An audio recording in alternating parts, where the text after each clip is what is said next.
Republican Congressman Andy Biggs of the great state of Arizona, member of the Judiciary and Oversight Committees and candidate for Arizona governor. You were also at that memorial service for Charlie Kirk yesterday. I don't know if you could hear some of the young people speaking there, but I think that the fact that the movement will go on, did you feel that there too? Oh yes, I did, Harris. I mean, it was so powerful. I had occasion to walk out into the crowd and talk to some people. They were fired up. This is not going away. This movement's going to be stronger than ever.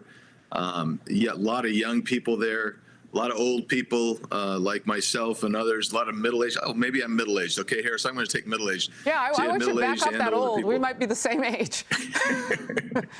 No, but I hear what you're saying. A lot of people were there, and they were just enthusiastic, Harris, and the movement's going to be stronger than ever. I really believe that's true. You know, the importance of, and I know we kind of kid about it, but the importance of all generations being around those young people who want to carry this movement forward is that we have the wisdom to be able to help them do that. And we know what that looks like. You're running for governor of that state. It will take all of us now. Yeah, exactly right. And we had people from all over the country that I knew that came in, and just for this event because they love Charlie. But let's just put it this way: it's all hands on deck. If you really want to save the country, it is all hands on deck right now.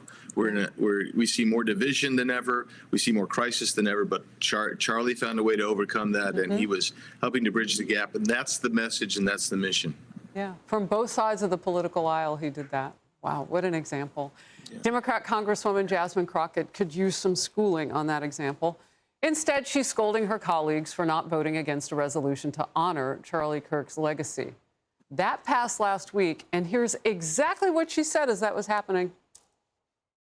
I do want to point out that's not been laid out that honestly hurts my heart, is when I saw the no votes, there were only 2 Caucasians.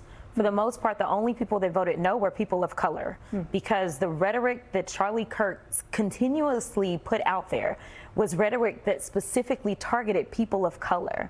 And so it is unfortunate that even our colleagues could not see how harmful his rhetoric was. Look at the number of people who voted against this. 58 Democrats. And no, they're not all people of color. They voted against that resolution.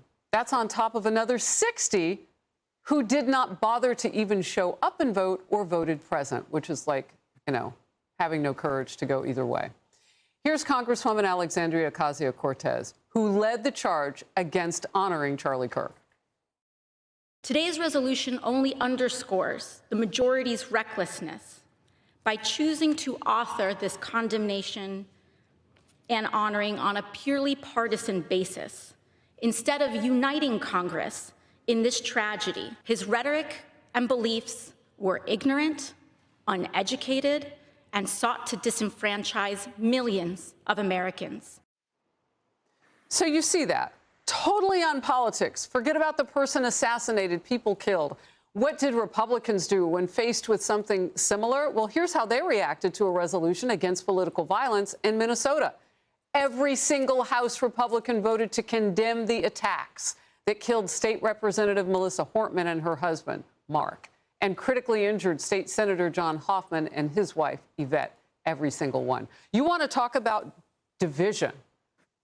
I mean, Congressman, that is that's embarrassing, and it's disgusting for Democrats that they would see it only one way. Yeah, no, I mean, when I managed that resolution on the floor, and we had the speaker come down, and we're like, this should be a unanimous vote. We think this should be a unanimous vote. We're going to condemn political violence, and by the way, their mischaracterization, their attack on Charlie Kirk, actually, it shows their ignorance, and it shows their lack of goodwill, and it shows their lack of willing to bridge a gap, their lack of willingness to try to resolve issues and problems and difficulties we have in the nation. That's what it shows to me, Harris. And it was really disgusting to me that so many people voted no in the first place. But then you had the yellow votes. I call those the yellow votes because they show up yellow on the board as present only. Oh. And that means that they're too afraid to cast a vote one way or the other. Shameful. It was only a minority of Democrats that voted to condemn this killer and to recognize Charlie Kirk for who he was. And what a shameful thing. You know, you hear Jasmine Crockett. It's not the first time she's done it. Hakeem Jeffries has done it. Others do, even in leadership among Democrats. They turn this into purely a race issue. She said, oh, it was because of things that Charlie Kirk said. Yet when people listen and watch what he said, it doesn't back up fully what she's talking about. So do you feel that in the House? Because it sounds racist. Well, I think it is racist, and I think it's unfortunate. But I mean, if you listen to Charlie, Charlie was he believed that race was just a social construct. We need to move beyond that and treat all people equally and you know, as created by God.